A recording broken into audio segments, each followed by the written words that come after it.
Halo semuanya, perkenalkan nama lengkap saya Glodis Gama, NIM 0622000062. Saya dari Prodi Manajemen dengan dosen pengampunya Bapak Milan. Jadi di sini saya akan menjelaskan materi tentang memahami konsep macam-macam hak kekayaan intelektual dan cara mendaftarkan hak kekayaan intelektual. Berikut konsep kekayaan intelektual. Secara sederhana, kekayaan intelektual merupakan kekayaan yang timbul atau lahir dari kemampuan intelektual manusia. Karya-karya yang timbul itu lahir dari kemampuan intelektual manusia dapat berupa karya-karya di bidang teknologi, ilmu pengetahuan, seni, dan sastra. Karya-karya tersebut dilahirkan atau dihasilkan atas kemampuan intelektual manusia melalui curahan waktu, tenaga, pikiran, daya cipta rasa, dan karsanya. Jadi hal tersebut yang membedakan kekayaan intelektual dengan jenis kekayaan lain yang juga dapat dimiliki oleh manusia tetapi tidak dihasilkan oleh intelektualitas manusia. Sebagai contoh, kekayaan alam berupa tanah atau tumbuhan yang ada di dalam merupakan itu adalah ciptaan dari Sang Pencipta. Meskipun tanah atau tumbuhan dapat dimiliki oleh manusia, tetapi tumbuhan bukanlah hasil intelektual manusia. Jadi, kekayaan atau aset itu berupa karya yang dihasilkan dari pemikiran atau kecerdasan manusia, mempunyai nilai atau manfaat ekonomi bagi kehidupan manusia sehingga dapat dianggap juga sebagai alat komersial. Yang berikut B itu macam-macam kekayaan intelektual. Ada poin penting dalam kekayaan intelektual, ada 7 poin penting. Yang pertama, paten. Yang kedua, merek, desain, industri. Yang keempat, hak cipta. Yang kelima, indikasi geografis. Yang keenam, rahasia dagang. Yang ketujuh, DTLST. Jadi ada beberapa macam kekayaan intelektual ini memiliki pengertiannya masing-masing. Pertama, pengenalan paten. Paten sendiri itu adalah hak eksklusif inventor atas invensi di bidang teknologi untuk selama waktu tertentu melaksanakan sendiri atau memberikan persetujuan kepada pihak lain untuk melaksanakan invensinya. Itu pengertian dari pengenalan paten. Kemudian yang berikut, pengenalan merek.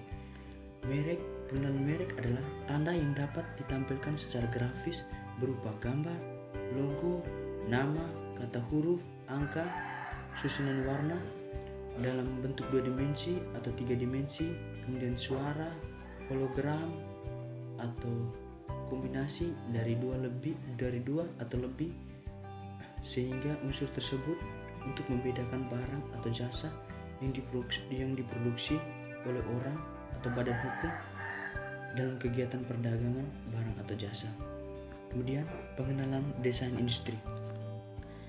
Pengenalan desain industri itu adalah suatu kreasi tentang bentuk, konfigurasi atau komposisi, garis atau warna atau garis dan warna atau gabungan daripadanya yang berbentuk 3 dimensi atau 2 dimensi yang memberikan kesan estetis dan dapat diwujudkan dalam pola 3 dimensi atau 2 dimensi serta dapat dipakai untuk menghasilkan suatu produk, barang,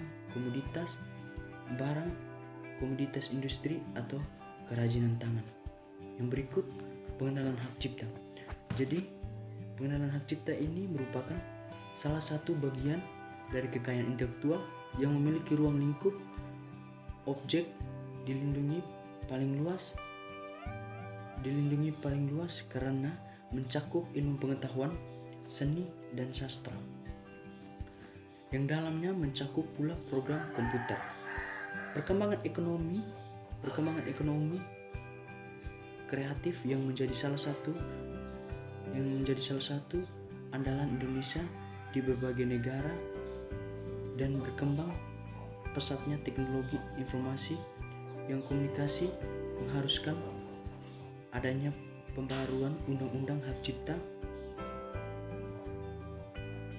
Undang-Undang Hak Cipta mengingat hak cipta bisa menjadi basis terpenting dan dari ekonomi kreatif nasional.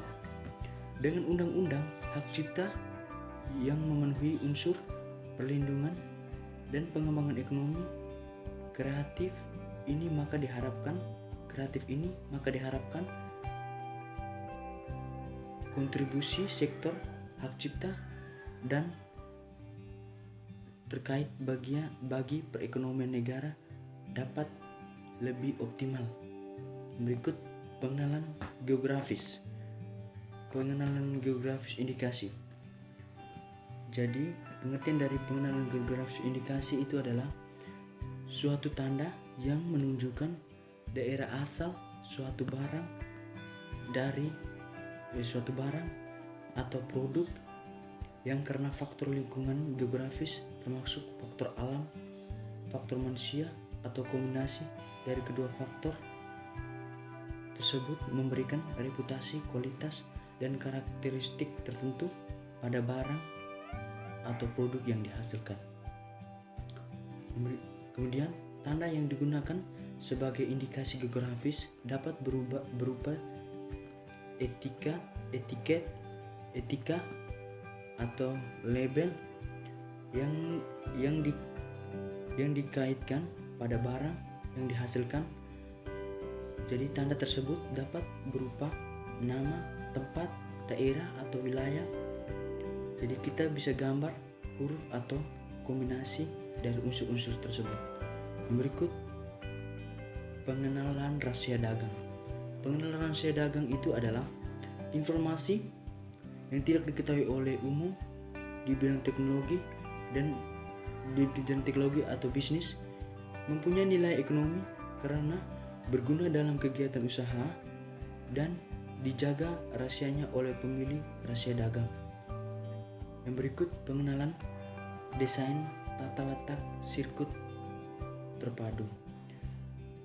Desain tata letak sirkuit terpadu adalah kreasi berupa rancangan peletakan 3 dimensi dan berbagai elemen. Sekurang-kurangnya satu dari elemen tersebut adalah elemen aktif, serta sebagian atau semua interkoneksi dalam suatu sirkuit terpadu, dan peletakan 3 dimensi tersebut dimaksudkan untuk persiapan pembuatan sirkuit terpadu. Yang berikut C. Cara mendaftarkan hak kekayaan intelektual. Ada beberapa cara untuk mendaftarkan hak kekayaan intelektual. Jadi di sini saya bisa menjelaskan ada banyak cara. Yang pertama, mengajukan permohonan ke DJHKI secara tertulis dari bahasa Indonesia, secara tertulis dalam bahasa Indonesia. Yang berikut, yang kedua, permohonan ditandatangani oleh permohonan atau kuasanya serta dilampiri. Yang berikut, kemudian kita harus tahu bahwa contohnya yang pertama, contoh fisik. Contoh fisik atau gambar atau foto serta uraian dari desain industri yang dimohonkan pendaftarannya. Berikut surat kuasa khusus dalam hal permohonan diajukan melalui kuasa. Yang berikut surat pernyataan bahwa desain industri yang dimohonkan pendaftaran adalah milik pemohon. Yang berikut kita harus mengisi formulir permohonan. Ada beberapa cara untuk mengisi formulir. Yang pertama, tanggal, bulan, tahun serta surat permohonan. Berikut nama, alamat lengkap, dan kewargaan negara permohonan. Yang berikut nama, alamat lengkap apabila permohonan diajukan melalui kuasa, dan wewenangnya. Yang berikut, nama negara dan tanggal penerima permohonan yang pertama kali dalam hal permohonan diajukan dengan hak prioritas. Yang berikut, dalam hal permohonan diajukan secara bersamaan oleh lebih dari suatu permohonan tersebut ditandatangan oleh salah satu permohonan dengan dihampiri persetujuan tertulis di depan permohonan lain. Jadi dalam hal permohonan diajukan secara bersama-sama oleh lebih dari satu permohonan ditandatangan. Sekian dari penjelasan saya tentang memahami konsep macam-macam hak